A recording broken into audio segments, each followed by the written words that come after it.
Oke, sebelumnya makasih buat Mas Rifki udah nyempetin untuk Zoom meeting sama saya.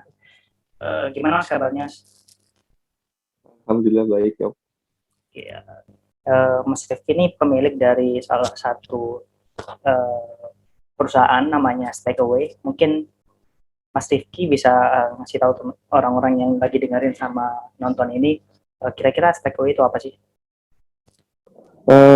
Kalau saat ini Strikeway itu jadi dan salah satu anak usaha di CV 54 Indokarya.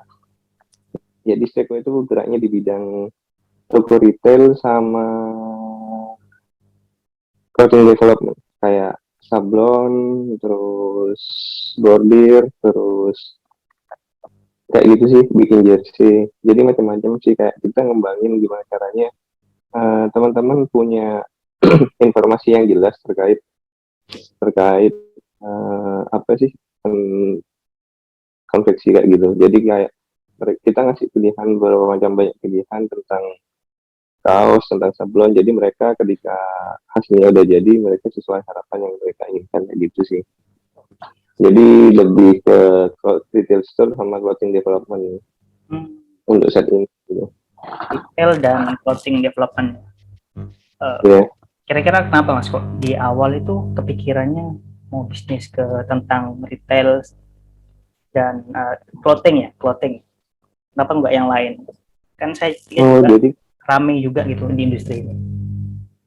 Jadi gimana ya, kayak yang pertama ngelihatnya di peluang sih sama masalah. Jadi kalau misalkan yang aku lihat nih, kalau misalkan orang-orang Madura tuh bikinnya ke Surabaya, ke Bandung, ke mana ya, kayak Malang biasanya. Jadi kayak nggak ada konveksi yang saat ini lagi ikut tren di Pamekasan gitu. Jadi kayak aku pengen ngewadahin juga nih melihat dari beberapa masalah kayak gitu, pengen ngewadahin teman-teman di sini biar gak terlalu jauh ke Bandung kayak gitu. Kalau di Pamekasan juga ada, meskipun ya harus diakui memang barang-barangnya juga pastinya dari Bandung gitu, mulai dari kain dan lain-lain. Terus untuk alasan keduanya karena kenapa harus mulai usaha, karena biar gak jauh dari orang tua sih. Jadi biar kalau ada apa-apa masih bisa ngeladenin orang tua, masih bisa ngebantu kayak gitu. Jadi biar sedikit bermanfaat buat orang tua. Terus untuk alasan ketiganya karena aku sendiri gak suka pakai seragam, jadi lebih suka pakai kaos kayak gitu. Maksudnya gimana? Itu sih Seragam itu seragam dalam artian seragam yang diseragamkan kan kayak hari Senin pakai kemeja apa gitu. Jadi kayak gak suka pakai kemeja dari awal. Jadi kayak itu yang melatar belakangnya kenapa harus bikin Strikeway gitu. Jadi kayak butuh apa, ya udah tinggal ke Strikeway aja gitu. Itu sih kayak yang melatar belakangnya, ada 3 alasan itu tadi. Oke. Yang pertama karena untuk fasilitasi teman-teman di Madura, kedua dekat orang tua, tiga karena memang ingin fleksibel, nggak pakai seragam. Misalnya jadi PNS gitu Mas, nggak tertarik Mas? Gimana ya, kayak kurang tertarik sih. Kalau misalkan memang dulu pernah nyoba, tapi pas waktu ujian itu kan, itu hari apa, tanggal 17 ya. Nah pas waktu tanggal 17 aku lupa datang ke tesnya. Jadi memang udah diniatkan untuk tidak niat ikut tes gitu aja. Kayaknya memang nggak kasih jalan, jadi jalur PNS. Oke, siap. Terus kalau boleh tahu, ini strike-nya udah berapa tahun? 3 tahun? 2 tahun? Tahun keempat sih. Oh, masuk tahun keempat ya? Dari 2017. 2017. Oh, berarti habis lulus dari kuliah langsung strike away gitu? Jadi sebelum aku lulus, aku udah bikin kan 2017 akhir aku lulus September. Jadi dari April udah dibikin sih. Jadi kayak sebelum kuliah mau kemana, ya udah dibikin dulu tempat kerjanya gitu. Oh itu. Jadi perencanaannya gitu. Jadi kalau udah kurang 1 semester sih. Jadi aku bikin Streakaway 1 semester sebelum lulus. Jadi semester 7 udah bikin ya. Oh Soalnya bisa. kan Hmm. skripsinya ambil di Pamekasan gitu materinya. Ya jadi alhamdulillahnya juga nggak semester 8 juga cuma ambil skripsi, jadi udah enteng sih sebenarnya jalanin skripsi dan kuliah Oh dan kerja dan buka usaha gitu. oke. Kalau boleh tahu cerita awalnya itu gimana Mas? Belum pas 2017 lagi skripsi terus ngerintis dari Oh, situ, awal-awal bukanya takeaway itu gimana? jadi Streakaway itu awalnya ada 4 orang, ada Andi, terus Tio sama Ado. Jadi mereka tuh kayak punya fungsi masing-masing di Streakaway kayak gitu. Kayak aku di tim manajemen, terus Andi di tim branding, Tio di tim logistik, sama Ado di tim HRD kayak gitu. Jadi kita udah ngebaginya kayak gitu. Terus setelah itu masuk ke sistem manajemennya, udah dibikin toko karena memang dulu geraknya di racing ya, kayak aku tuh memang awalnya memang di bukan suka sih, pernah gabung di anak motor gitu yang Hmm. suka tertekan dan lain gitu ya. Terus ya udah jalannya di situ buka toko racing ya. Brand awal tuh ada Reservis, Kawahara sama pokoknya bagi punya racing-racing kayak gitu. Jadi uh, awal-awalnya kayak gitu.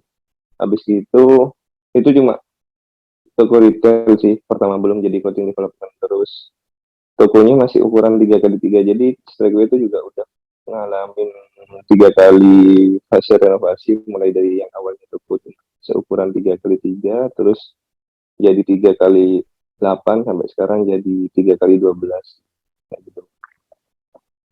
Terus sampai alhamdulillah sekarang udah punya toko cabang di uh, untuk prosesnya awal-awalnya memang aku udah niat kalau misalkan memang sebelum aku lulus harus punya kerjaan ya gitu. Meskipun pas waktu udah lulus gitu kan orderannya masih sepi karena kan tempat streetwear sendiri kan masuk gang nih, nggak di pinggir jalan banget. Ya. Jadi kayak benar-benar butuh ekstra buat marketing dan lain-lain. Awal-awal tuh bikin brosur terus disebar ke teman-teman di jalan gitu kan, kalau malam minggu kan banyak yang nongkrong gitu, ya udah dibarinya di situ bagi tugas di daerah mana.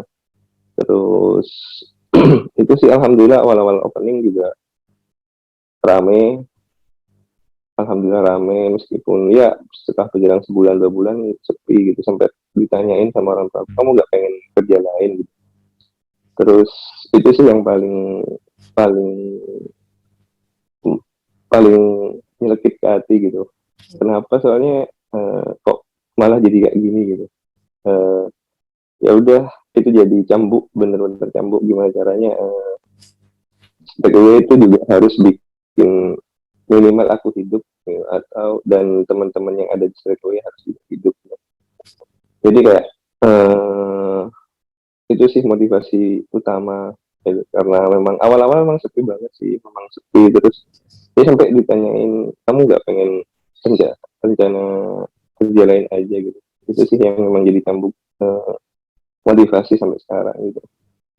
Terus apa gitu ya, itu sih sampai sekarang ya alhamdulillah udah ada 11 orang di Streakaway, sama yang sama tim manajemen ada 4, tadi 15 lebih gitu.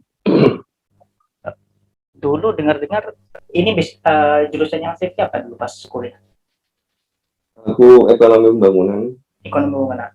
Dulu dengar-dengar Hmm. nggak mau kuliah Mas, maunya langsung terjun Hmm. bisnis. Benar atau enggak? Jadi sih dulu awal-awal kan SMA aku udah buka bisnis bareng teman, Hmm. namanya The Sticker. Terus karena temen aku kuliah, jadi aku harus ngasih semuanya ke temen itu biar mereka juga, biar dia juga mandiri gitu lah. Karena untung sih kuliah gitu, karena apa ya, kayak aku ngerasain perbedaan mindset ketika orang yang ngebangun bisnis dari bangku kuliah mungkin sama bangku ke pas waktu masih lulus SMA gitu. Aku ngerasain bedanya. Ketika lulus kuliah, aku ngerasa mindsetnya memang berubah gitu. Kita harus bikin bisnis tuh kayak gimana, terus referensinya kayak gimana, macam-macam link yang harus disiapin apa aja, manajemennya kayak gimana gitu. Jadi banyak perubahan setelah aku kuliah. Jadi alhamdulillah itu memang orang tua aku ngedesak aku buat kuliah itu sih. Jadi ya udah deh, dulu memang rencananya pengen masuk UNER, pengennya manajemen, Oh. tapi karena manajemen ditolak gitu. Terus pas mandiri dua ya, aku tes mandiri dua di UNER. Jadi itu tes mandiri terakhir sebelum PPKMB namanya. PPKMB-nya hari Minggu, aku baru keterima hari Jumat. Jadi hari Jumat pengumuman kelulusan, Sabtu langsung cari kosan, dan Minggu langsung ikut PPKMB. Keterima juga di ekonomi bangunan. Aku juga gak sadar ternyata itu jurusannya susah katanya. Ya udah, karena banyak yang paling susah namanya pelajaran ekonometrika. Jadi ya udah kayak gitu sih. Itu susahnya pas waktu masuk kuliah. Nah, habis kuliah, pas waktu masa kuliah itu kayak karena aku memang pengen di manajemen, jadi kayak ikut organisasi kampus, ada namanya webs, itu pun didaftarin sama temanku Dodo. Jadi aku lupa sih apreknya tuh kapan gitu. Terus si Dodo tuh nelfon aku, kan kamu gak mau ikut ini webs, kayak apa itu kan aku, itu workshop entrepreneur business society kan, itu kayak komunitas bisnis di UNER gitu, tapi se FEB, se Fakultas Ekonomi dan Bisnis. Ya udah tuh gak apa-apa, aku nggak tahu daftarin. Jadi Dodo yang daftarin, Dodo yang nggak diterima, malah aku yang langsung udah setelah ikut itu dapat, alhamdulillah dapat beasiswa dari Min Eruna Foundation, dari keluarganya Sandiaga Uno, terus dapat beasiswa tuh di itu sih. Ya alhamdulillahnya kayak Allah selalu ngasih jalan buat ngarasnya ke situ gitu. Itu sih. Oke. Jadi sebetulnya banyak orang mas kan yang ngomong ngapain kuliah gitu, penting langsung kamu bangun bisnis, kalau mau fokus bangun bisnis. Jadi yang benar-benar menurut Mas Seki itu selain mindset, hal yang berbeda ketika kita tidak punya ilmunya, maksudnya kuliah dulu terus merintis bisnis, itu bedanya apa dengan orang yang langsung terjun aja gitu, bondo nekat gitu? Sebenarnya kalau misalkan memang mau terjun aja sih nggak masalah. Cuma meskipun nggak langsung terjun aja juga nggak, ilmu yang kamu gali itu juga harus bertambah gitu. Jadi meskipun kamu juga langsung ikut bisnis atau jalanin bisnis itu, kamu juga harus mikir banyak ilmu buat pengembanganmu kayak gitu. Kayak aku nih sekarang, meskipun aku ikut, udah anggapannya masih dalam proses offline gitu. Offline-nya sih kenceng, tapi kan sekarang aku online-nya masih lemah sih. Kayak nah itu yang pengen aku tingkatin sekarang. Jadi pengen bikin di online gitu. Kayak bisnis tuh pasti berubah gitu. Jadi antara kamu mau ikut alur bisnismu apa enggak, itu terserah kamu emang. Tapi kalau misalkan dari aku sendiri, uh, meskipun kamu udah langsung terjun bisnis, jangan pernah sekalipun kamu merasa posisimu di zona nyaman gitu. Jadi kayak alur bisnis sekarang mulai berubah, mulai banyak online. Aku lihat beberapa brand tuh online-nya kenceng-kenceng, kayak Erigo, terus ada beberapa band Timonos gitu. Jadi kayak perilaku konsumen tiap tahunnya bisa berubah gitu. Apalagi dengan dunia era digital sih, rata-rata mereka sekarang udah mulai pakai ke online. Jadi perubahan perubahan pasar itu sih yang harus kita jaga gitu. Itu sih, apalagi dengan banyak yang mulai muncul pesaing-pesaing baru, itu sih yang mulai harus diperhatikan juga gitu. Meskipun kami ngeliatnya bukan pesaing sih, kayak mereka tuh salah satu dari apa ya, bukan kompetitor tapi kayak teman aja, teman yang bisa kita ajak sharing kayak gitu. Tapi yang paling susahnya karena kita nggak bisa kontrol harganya mereka gitu. Mereka bisa bisa banget turunin harga di bawah straight away, tapi menurutku kalau misalkan kita udah perang harga itu nggak kompetitif sih. Jadi bisa malah merusak si perusahaannya sendiri gitu sih. Oke, ngomong-ngomong tentang kompetitor, kira-kira selain kompetitor, kesulitan yang biasanya di awal-awal sih, di awal-awal sama sampai sekarang udah settle gitu, kira-kira apa Mas? Bisa diceritain nggak kesulitannya? Kesulitan karena hubungannya sama manusia ya. Jadi kayak gimana caranya yang pertama manajemen sih, terus yang kedua itu yang hubungannya sama customer, internal sama eksternal gitu, sama sekarang itu kan udah mulai online, itu sih kesusahan yang saat ini. Kayak gimana sih caranya kita bikin si anggapannya tim kita ini juga punya apa ya, punya satu visi sama kita, terus itu, nah terus gimana caranya, kan orderan itu nggak selamanya benar terus gitu, ada kadang-kala kita juga uh, melakukan kesalahan, terus gimana cara penyelesaiannya kayak gimana. Terus yang sekarang tuh karena mulai online, gimana caranya kita ngembangin pasar gak cuma di Pamekasan atau Madura aja, gimana caranya kita ngembangin ke luar lah, bisa kayak kalau bisa se Indonesia gitu. Nah, gitu sih targetnya sih, mulai dari tahun 2022 mulai ke Jawa Timur gitu, mulai dibangun dulu sistemnya kayak gimana. Ya, itu sih kesulitan yang awal, mungkin ke manajemen sih, manajemen Manajemen. kenapa jadi harus bikin rule yang benar-benar buat buat tim kita gitu. Tim misalkan ada kendala apa, tahu letak posisi salahnya di mana, terus apa yang harus diperbaiki, karena penting manajemen sih. Banyak orang yang pinter jual tapi nggak pinter manajemen juga gitu. Ya, Itu sih. kalau Hmm. ini Mas, banyak orang itu ragu-ragu masih mau mulai bisnis gitu. Kira-kira Hmm. selain manajemen di awal-awal, apakah modal itu termasuk hal yang membuat ketika di awal-awal musik itu ragu untuk bisnis? Untuk modal sebenarnya kalau misalkan memang banyak cara buat dapetin modal gitu.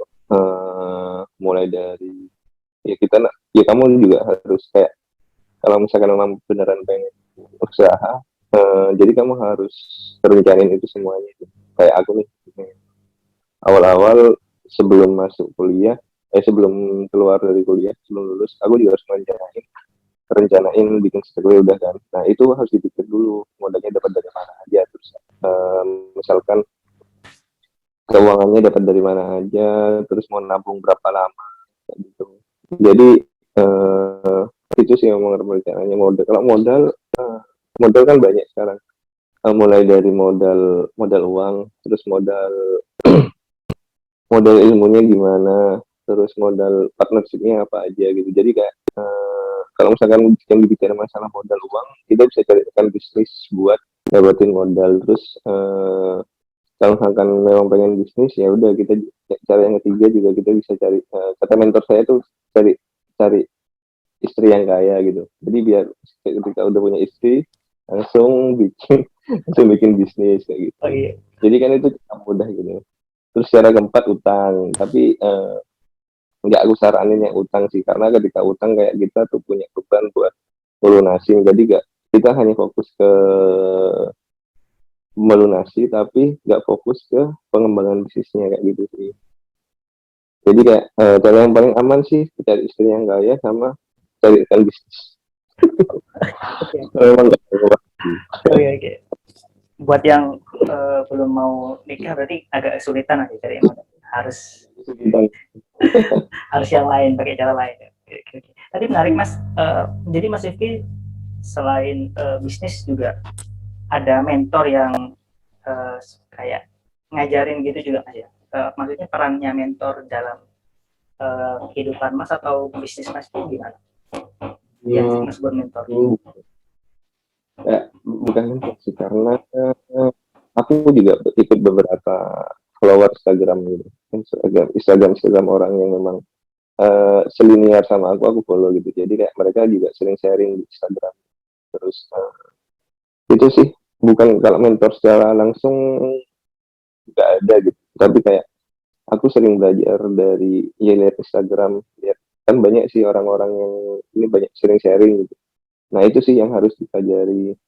Sebut Jadi Mas, belajarnya siapa kira-kira yang biasanya? kalau aku sih macam-macam, karena ini ada waktu itu terus siapa lagi, Pak Subiakto, terus eh,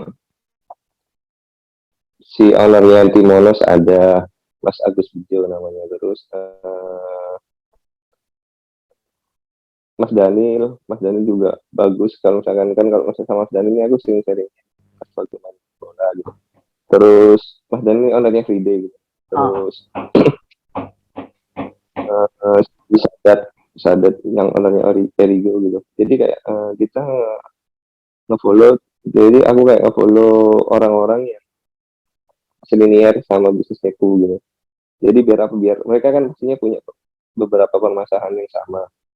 Jadi kayak gitu sih. Jadi gimana caranya mereka nyelesain masalah, solusinya kayak gimana, masalahnya apa kayak gitu. Terus kalau yang sering komunikasi sih sama yang pertama itu tadi namanya Mas Nito. Dia itu punya bisnis sablon udah besar banget sih, di Solo, tapi namanya Mesindo Global gitu. Jadi tiap tiap beberapa bulan beliau buka sharing bisnis terkait manajemen dan lain-lain. Dulu juga aku pernah beli bukunya sama ikut kelas manajemennya kayak gitu sih. Itu sih yang memang lumayan ngaruh ke manajemen bisnis gitu. Tadi ada satu nama yang menarik, Mas Daniel Friday ya. Itu kan salah satu perusahaan clothing juga yang ada di Pamekasan. Dengan backgroundnya Mas Rizky yang juga punya usaha clothing, itu si Mas Daniel merasa bakal tersaingi atau Mas Rizky bakal merasa tersaingi gitu. Kenapa kok mau selinier gitu? Jadi gini, kalau clothing tuh banyak sih. Sekarang udah mulai banyak sistemnya gitu. Mulai dari ada yang jualan brand, terus ada yang jualan custom, ada yang jualan custom sambil nge-brand gitu. Itu udah banyak. Kalau misalkan mulai sama Mas Dani ini aku beda sih. Beda sama-sama clothing cuma beda jalur gitu. Kalau di Mas Dani ini kan banyak ke brand-brand yang memang lebih besar namanya kayak Evil, Star Cross, terus dan lain-lain gitu. Kalau misalkan di aku sendiri, aku kan masih bergeraknya di clothing yang geraknya di racing gitu. Jadi kayak beda pasar udah. Meskipun orangnya sama gitu. Meskipun sama-sama main di clothing, tapi kayak pasarnya udah beda gitu. Itu sih sama kan punya aku di Segway itu udah custom. Jadi kayak basic polos tuh insya Allah nanti bakal kita lengkapin tuh. Oh, Jadi jadi si tidak masalah. clothing sama clothing nggak sama pasar sih, beda pasar gitu. Itu sih sebenarnya. Misalkan ya Mas, pasarnya akhirnya sama, apakah tetap mau mentoring bareng atau belajar bareng? Kira-kira gimana? Pastinya bareng sih memang, karena kan apa ya, kayak meskipun beda pasar, beberapa permasalahan yang dihadapi juga pasti bakalan sama gitu. Entah mungkin dari ngehandle karyawan, ngehandle orderan kayak gimana, terus ya itu sih pastinya pasti banyak sharing gitu. Kayak kemarin aku juga di sama Mas Ipung Z-Team. Z-Team itu kan udah lama banget tuh di Pamekasan. Jadi eh, ya udah kita kerjasama yang bisa sama-sama menguntungkan gitu sih kerjasamanya. Meskipun satu geraknya sama, tapi gimana caranya kita juga punya faktor yang beda di antara yang lain gitu. Itu sih. Jadi nggak masalah meskipun bisa sama, insya Allah bakal terbentuk sendiri pasarnya kayak gitu sih. Oke. Dan saat ini udah buka cabang di Sumeneb juga. Alhamdulillah. Lancar. Gimana? Ada kendala? Alhamdulillah. Enggak dicobanya. Dari eh, kemarin tuh salah strateginya di aku kurang perhatian sama offline marketing. Jadi kemarin aku terlalu genjot di online marketingnya sih. Jadi harus ke online sama offline itu juga penting gitu. Apalagi di Madura yang masih notabene masih masih belum banyak terkait online marketing karena apa ya? Karena masyarakatnya memang kurang tahu mungkin terkait online gitu. Masih banyak offline gitu. Jadi online-nya udah lumayan bagus. Cuma nggak didukung sama offline tuh kalau di sana masih susah gitu. Jadi kemarin terlalu fokus sama endorse dan lain-lain. Sedangkan aku nggak nyiapin brosur buat disebar ke beberapa orang gitu. Kayak gitu sih. Jadi mulai setelah lebaran mulai sebar brosur secara offline gitu. Jadi browser itu masih efektif mas, nyebar browser. Masih efektif. Masih efektif buat beberapa tempat sih, nggak pas semuanya, tapi kayak itu pentingnya mas ya, karena kan kita nggak tahu pangsa pasarnya, maksudnya kita nggak tahu orang yang teko nih siapa aja gitu.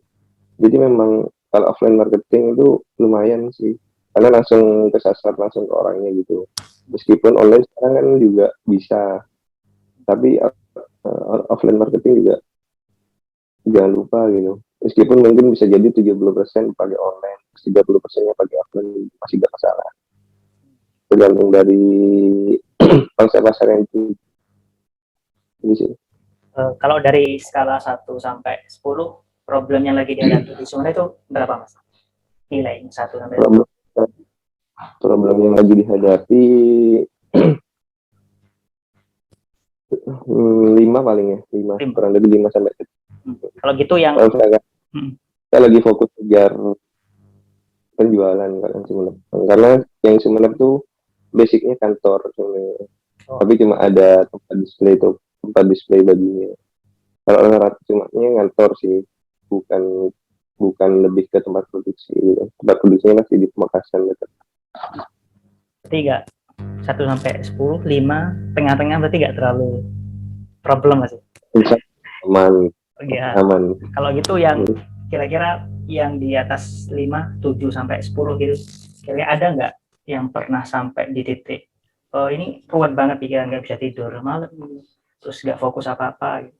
Mungkin bisa di-share ke teman-teman buat jadi pelajaran gitu yang bisa diambil. 7 sampai 10 sampai pusing banget. Kalau aku kemarin pas waktu bulan puasa ini karena memang modalnya terbatas karena baru buka Sumeneb, jadi banyak banyak problem terkait stok produk. Jadi kayak kehabisan gitu. Jadi kemarin sempat, karena memang bulan puasanya ramai banget gitu.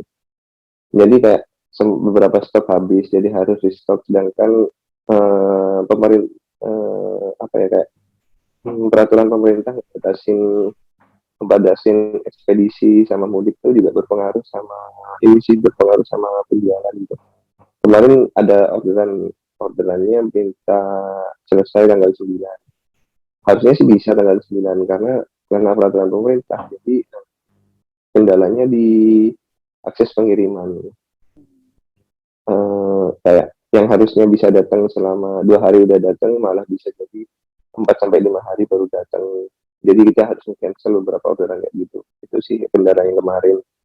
Terus sama restock produk itu kemarin sempat jadi kendala karena memang yang harusnya itu sih kendalanya di pengiriman, karena kita harus melalui jalur darat kan.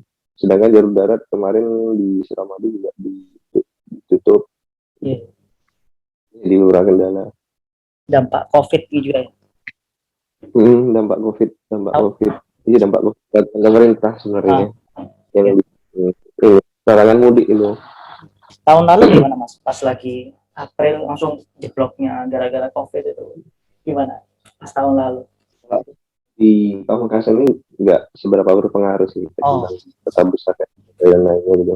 Karena beberapa event pun juga masih berjalan tanpa, masih ada yang legal gitu, yang ilegal gitu. Kota kita Jadi tercinta, masih luar biasa. Oke. masih rame sih rame, dan alhamdulillahnya ketika COVID melanda, banyak banyak teman-teman yang baru lulus SMA itu masih nggak kuliah kan, misalnya mereka masih daring. Jadi pasarnya malah makin banyak sih. Kalau misalkan dulu kan kuliah mereka lulus SMA, mereka langsung pindah kota gitu.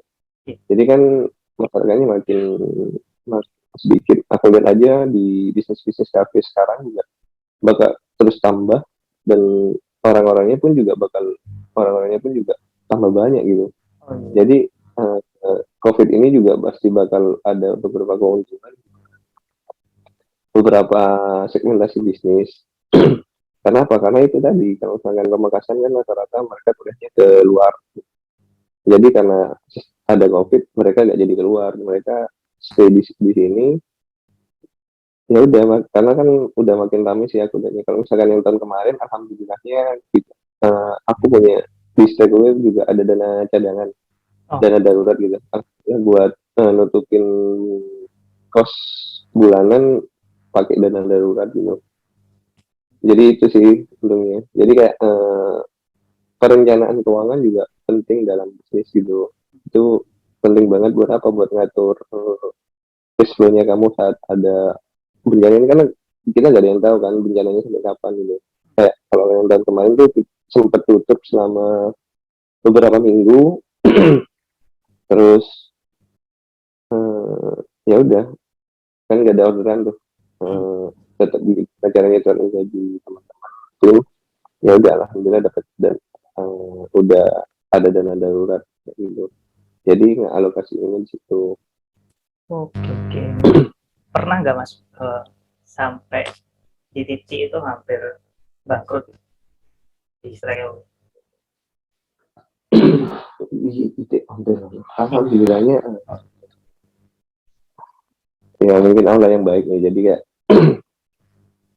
masih belum ada di titik itu sih, karena harus kemarin aja sih, karena kecampur nih, udah tambah karyawan, terus nambah dempet sama THR gitu kan. Jadi dana yang pertama, dana yang udah terpakai di Sumenep, terus kan otomatis harus nambah karyawan, harus nambah tim. Ya udah, kayak nggak kerasa kok uangnya udah habis gitu. Itu sih, kok uangnya kok tinggal gitu kan. Kemarin sempat mau handle X5 ya, tapi masih diundur. Oke. Dilarang promosi. Karena itu kan Archive nggak boleh promosi. mau handle X5 terkait online marketingnya, jadi sempat tertunda ya, gara-garanya kemarin masih aman. Ternyata aku nggak ngitungnya ada dana THR ya, bisa sampai berkali lipat gitu, 2 kali lipat gitu. Ya. Itu sih. Tapi luar biasa Mas. Kalau misalkan di titik sampai mau berangkat, alhamdulillah masih aman sih, masih aman. Keren loh Mas, apa sampai nyiapin dana darurat gitu. Itu pernah belajar ilmu itu juga nggak sih? Maksudnya aku aja baru tahu dana darurat itu ketika perang rame lagi bangkrut itu karena nggak nyiapin dana darurat gitu. Maksudnya itu pernah punya pengalaman kayak gitu atau memang disaranin ada dana darurat untuk bisnis? Kalau itu aku dengerin YouTube-nya yang ada di Tiadika. Kan di Tiadika kan ada video yang ngebahas finansial gitu. Nah, itu dari itu aku terapin juga ke bisnisku gitu. Jadi kayak aku pun sendiri kan ada pemisahan rekening antara rekening pribadi sama rekening perusahaan. Nah, rekening perusahaan pun aku kasih simpanan rekening lain di dana darurat kayak gitu. Jadi kayak apa yang aku dapetin di situ, pentingnya dana darurat, terus dana apa lagi ya, kayak penyetoran di lain itu pun juga dipisah gitu, biar cash flow-nya tetap berjalan. Nah, yang kita jaga di bisnis itu apa? Cash flow sih, harus uangnya gimana caranya Yang penting ketika kita punya laporan keuangan bisnis yang sehat, dalam artian kita bisa ngebaca bisnisnya itu, laporan keuangannya kan cuma satu sih. Laporan keuangan tuh menurutku cuma satu intinya, pengambilan keputusan. Jadi kalau misalkan contohnya nih, kalau misalkan lagi rame, kamu tahu harus expand kemana. Terus kalau misalkan kamu lagi sepi, kamu tahu harus ngirit biayanya dari mana aja gitu. Jadi kayak kalau usaha tuh meminimalisir pengeluaran, memperbanyak pendapatan. Oke, mantap. Itu yang Mas Rifki kan yang bagian manajemen keseluruhan. Itu yang bagian finansial ada sendiri atau Mas Rifki juga handle sekalian? Ada sendiri. Ada sendiri. Saya kira Ada sendiri, tinggal laporan gitu. Jadi dalam bisnis itu kayak cuma satu gitu. Aku nggak tahu akuntansi, bukan nggak tahu akuntansi, kayak kan laporan keuangan itu macam-macam. Yang penting minimal ada laporan laba rugi kayak gitu. Jadi kayak tahu bulan ini kita rugi apa untung gitu. Jangan-jangan kita kelihatannya uangnya banyak masuk tapi kita rugi juga kan. Nah, jadi kayak itu sih butuhnya laporan keuangan buat apalagi UMKM itu penting banget gitu. Karena kalau bisa memang rencananya ada, saya kan masih konsultan bisnis yang bergerak di UMKM gitu. Karena nggak sedikit sih orang UMKM itu bisa bangkrut gara-gara nge-manage-nya salah, mulai dari manajemen tim sama manajemen keuangan. Itu penting banget. Nah, buat kadang kan ada teman-teman yang baru usaha merintis sudah beli ini itu, padahal bisnisnya lagi sekarat gitu. Nah itu sih yang harus diperhatikan juga, manajemen bisnis sama manajemen keuangan juga penting gitu, buat scale up bisnisnya, buat ngebikin bisnisnya lebih besar lagi gitu. Itu sih. Jadi sebaiknya ketika bisnis terus dapat keuntungan tuh harusnya disalurkan kemana? Kita udah boleh belanja, beli iPhone misalkan segala macam, beli mobil apa motor, kredit motor. Kira-kira sebaiknya Jadi buat dulu sih awal-awal aku sama teman-teman ini komitmen untuk 2 tahun awal kita nggak bakalan banyak dapat apa-apa kata aku. Itu udah komitmen awal sih. 2 tahun awal kita fokus ke saving dan saving gitu. Perbanyak aset, terus biar apa, biar ketika asetnya udah banyak paling enggak kita bisa meminimalisir biaya. Nah setelah asetnya banyak 2 tahun itu alhamdulillah udah terkumpul beberapa aset. Habis itu ya udah aku pun baru ngerasain hasilnya buat aku sendiri setelah 2 tahun Segway berjalan gitu. Jadi kayak ya benar-benar nabung, kayak teman-teman kan liatin teman-teman, aku baru lulus, teman-teman udah banyak yang terima kerja ini itu kayak ya udah aku harus spend time sama spend money sih. Jadi harus kayak aku harus nyimpen uang dulu. Kenapa? Karena yang pertama aku gak mau utang gitu. Terus harus spend waktu. Jadi kayak waktu aku memang difokusin sama Strakeway. Itu sih kayak biar efektif sih. Jadi kayak 2 tahun awal memang harus banyak simpen. Itu sih. Kalau buat diarahinnya kemana memang macam-macam. Jadi paling enggak expand bisnisnya. Strakeway yang clothing development ini modalnya cuma 2 juta. Ya alhamdulillah sekarang lumayan banyak, lumayan ada lah asetnya gitu. Modal 2 juta di awal? 2 juta, beneran 2 juta. Saya pikir bisnis itu 50 juta. Kami 2 juta cukup ya? Cukup. Sama SIP juga bahkan kurang dari itu mas. Nggak perlu banyak-banyak mas. Kan sekarang udah banyak sih bikin modal tanpa bisnis, kayak jadi dropshipper atau dari seller. Iya. Gitu sih.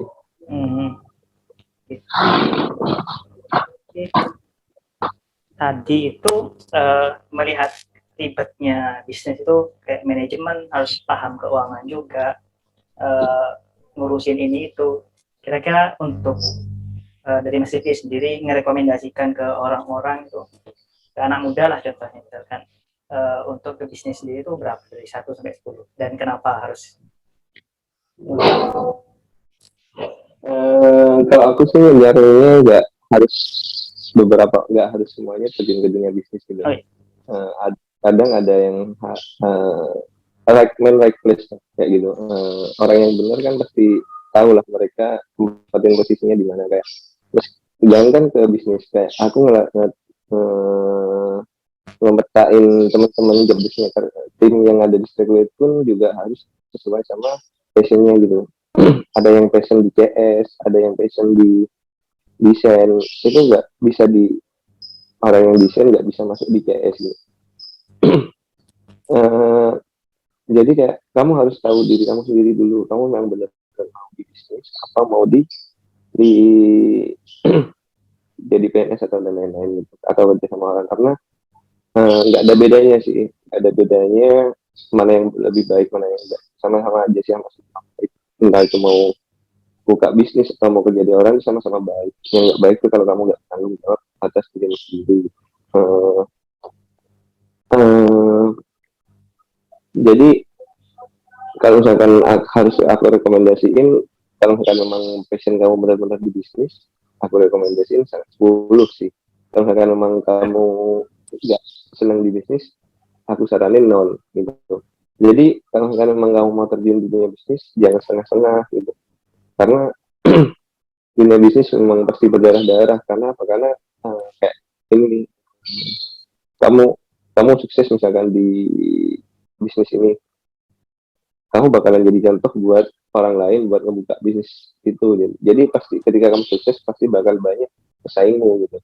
Pesaingmu bukan cuma orang yang udah ada, tapi bakal banyak orang yang akan bermunculan, dan orang yang bermunculan itu pun juga pasti punya basic bagus juga, entah mulai dari finance, entah dari ilmu dan lain-lain. Jadi kayak bisnis itu memang berdarah-darah gitu. Kalau misalkan kamu gak seneng ngejalaninnya, ya susah kayak gitu sih. Jadi kalau misalkan memang kamu benar-benar bisnis, aku saranin 10.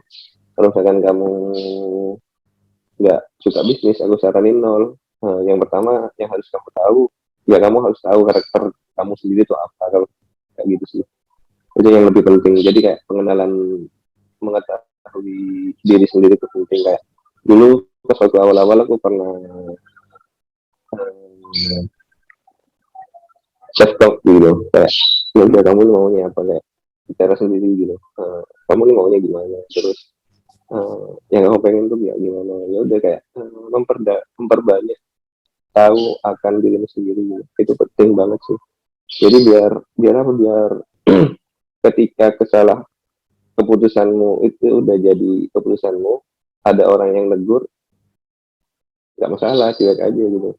Karena bakalan banyak kan orang bisnis ya kayak itu tadi aja, ibuku yang bilang kamu nggak pengen jalanin, karena itu memang karena aku udah ngomong sama sendiri sendiri mau bisnis, ya udah itu jangan jadi motivasi sih, bukan malah jadi pindah aluran jadi ke dunia lain gitu. Oke. Ya, dunia dunia kerja lain gitu. Iya, ya. Jadi dari kerja ke perusahaan, jadi TNI, jadi PNS, bisnis tetap yang terbaik, Mas. Yang penting jadi yang Oke. Ya, ya. Ini ada titipan pertanyaan sebenarnya, bukan dari saya, dari teman saya gitu. Ini kan dari udah 3 tahun hampir masuk ke 4, juga udah melewati masa pandemi juga itu, sampai sekarang ini juga di tengah-tengah masa pandemi juga ya, juga buka cabang. Strategi sukses di masa pandemi juga sampai buka cabang itu apa, Mas? Bisa diceritain nggak? Strategi sukses sih kayak gini sih. Dulu awal-awal juga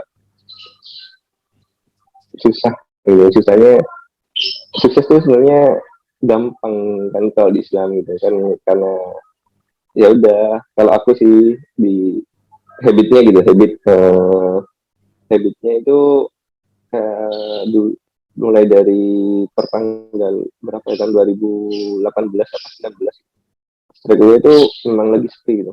Terus aku dengerin ceramahnya Ustadz Halid Basalamah. Nah, beliau bilang kalau misalkan kamu pengen kaya itu gampang, sedekah aja gitu. Nah, sedekahnya tapi yang beda. Bedanya gimana? Kalau misalkan biasanya nih ada pengemis yang datang ke kamu, sekarang giliranmu cari orang yang nggak yang membutuhkan buat dikasih gitu.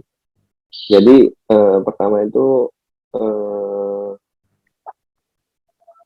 beliau bilang entah misalkan kamu beli nasi terus kamu kasih ke orang. Jadi kayak kayak kamu sedekah tapi bukan orang yang datang ke kamu tapi kamu yang datang ke orang, kamu cari siapa orang yang membutuhkan jadi bisa kamu kasih kayak gitu. Dan alhamdulillah setelah beberapa tahun aku nerapin itu alhamdulillah orderan lancar, karena aku nggak tahu juga sih yang trek ini kan masuk ke gang gitu, bukan beneran di pinggir jalan gitu. Jadi kayak orang yang mau ke situ itu memang bener-beneran mereka yang niat ke sana gitu. Jadi nggak mungkin sekali lewat terus ada distro gitu. Kalau misalnya di pinggir jalan kan bisa jadi kayak gitu sih. Lewat, entah mereka mau pergi kemana gitu, pergi kemana, terus lewat, oh itu ada distro nanti pengen ke sana aja deh gitu. Kalau ke trek itu kan apalagi jalannya buntu kan. Jadi kayak nggak ada jalan, nggak ada jalan tembus gitu. Kayak yang mau ke situ memang beneran mereka yang mau bener-bener lewat kayak. Dan aku juga dapat apa sih, sebenarnya konsumen itu bukan hasil bukan bukan siapa sih, tapi konsumen itu kayak rezeki yang Allah datangkan buat kamu gitu. Jadi kamu benar-benar harus menerimanya dengan baik gitu sih.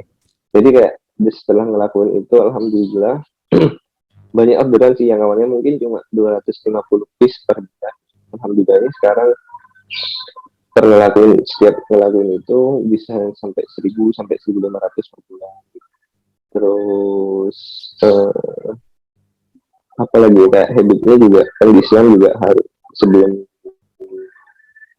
pas pagi bikin amal ya sholat duha, terus baca ya ngaji dan lain itu kan, ngaji kan juga bicara rezeki gitu biar berkah itu sih kalau habitnya itu gitu. Jadi kayak kalau dibilang rahasia suksesnya aku belum sukses gitu, masih banyak yang harus perbaiki gitu.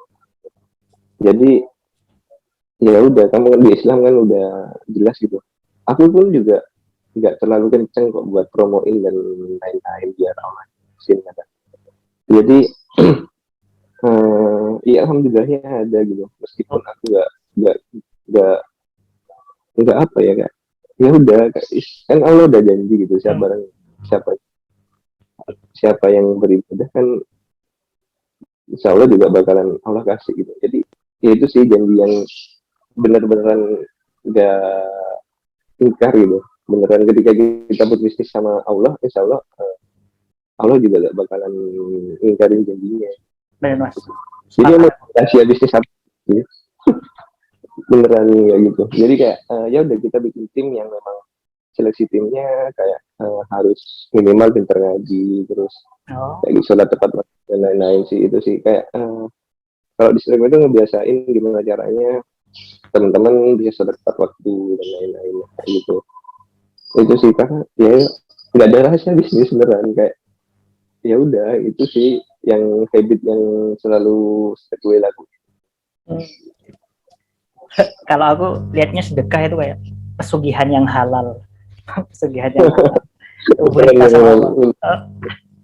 Konteksnya positif.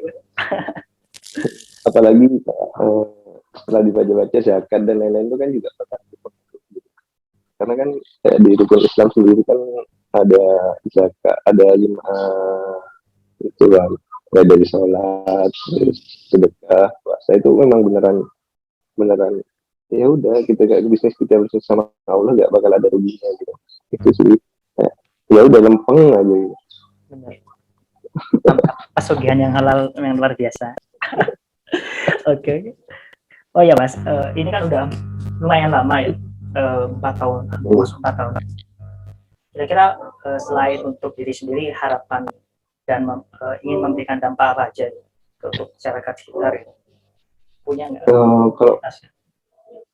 Kalau dampaknya sih nanti Strike Away bakal buka bisnis, bakal buka kelas bisnis gitu. Jadi kayak teman-teman itu sih, ya ini rencananya masih kemarin udah diskusi sama Azam mau bikin semansa koloni gitu kan. Kita juga semansa koloni kan kamu tahu sendiri kan, semansa juga banyak banyak teman-teman yang juga pengaruh gitu.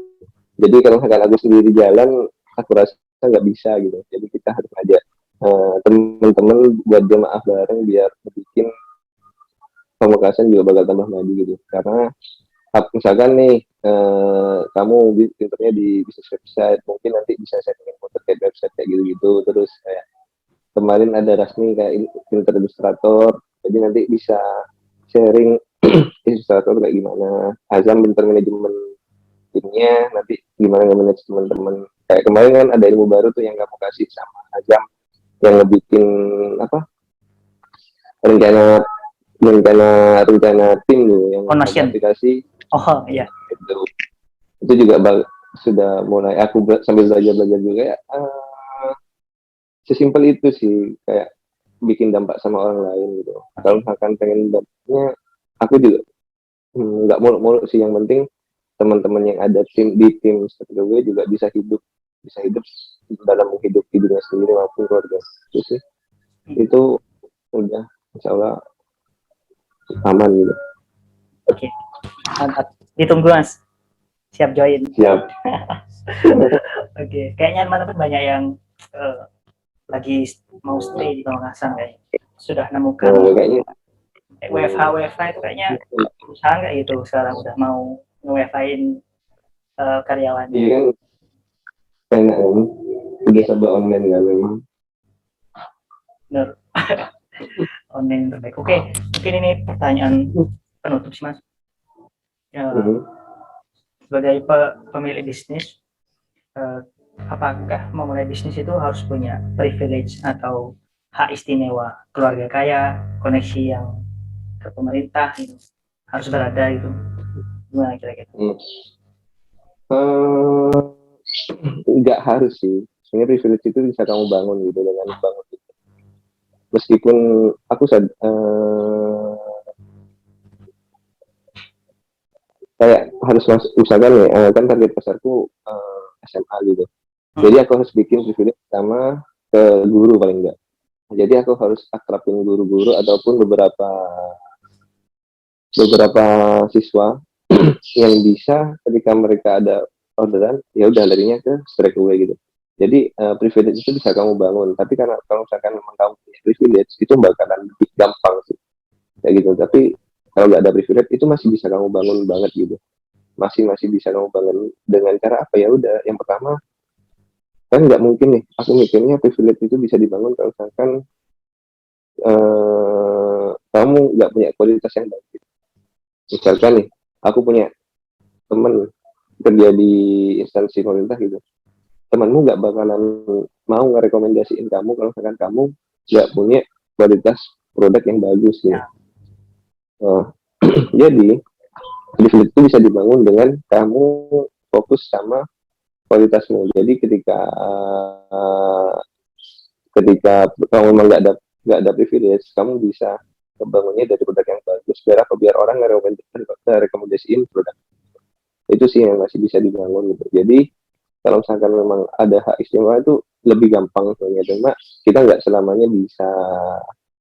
bisa ngarepin itu terus gitu. Jadi kayak yang pertama sih harus benar-benar punya produk yang bagus, biar apa, biar meskipun kamu nanti nggak privilege-nya juga nggak kecewa terkait sama produknya gitu.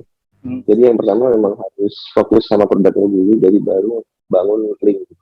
Atau bisa sambil juga sih, kamu sambil bangun link terus sambil membenerin produknya itu sih. Karena kan kayak kayak itu sih, kayak kita nggak bisa ngasih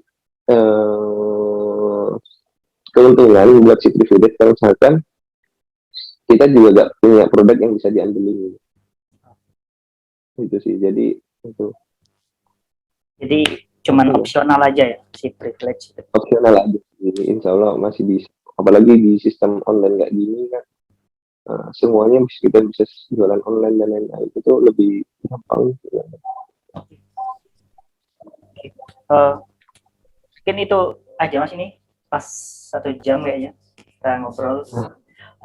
Mungkin pesan terakhir yang mau disampaikan ke penonton dan pendengar RCPI yang akan jadi ratusan ribu nantinya, amin. Kira-kira mau menyampaikan apa dan mengajak apa? Promosi silahkan nggak masalah. Oke, bebas. Silakan. Kalau misalnya sih kalau misalkan memang bisnis udah ikutin saran dari, kalau misalkan memang agamanya Islam ya udah ikutin dari gimana caranya mereka, gimana caranya si beliau apa Nabi Muhammad menjalani bisnis, karena di situ bakal banyak gitu kayak. Dan itu juga karena harta yang berkah itu lebih enak dijalani ketimbang kamu harus dipakai cara-cara yang nggak berkah gitu. Itu sih, jadi kayak nggak ada rahasia sukses gitu, semuanya udah tertulis gitu, jadi tinggal gimana caranya kita nerapinnya dengan baik, udah itu aja sih. Kayak, kalau orang-orang bingung rahasia suksesnya apa ya, kalau dari itu memang pasti bakalan percaya aja sih sama Allah gitu, itu sih. Oke. Gimana cara menghubungi Mas Rifki? Mungkin ada yang tertarik untuk ngajak sharing-sharing, mentor. Oh boleh ya, aku sangat terbuka banget kalau misalkan teman-teman ada sharing, pengen sharing apapun, karena kan aku juga sering sharing juga sama teman-temanku, kayak temanku yang punya bisnis Sujatin, Markas, terus STW yang itu banyak. Ke WA aku aja nggak apa-apa, 0877 750 482 115, atau ke Instagram @rifki Oke, gitu. di bawah Nah, linknya. kita banget buat share. Siap, oke. Thank you Mas Ya, Rifki. makasih ya. Terima kasih banyak.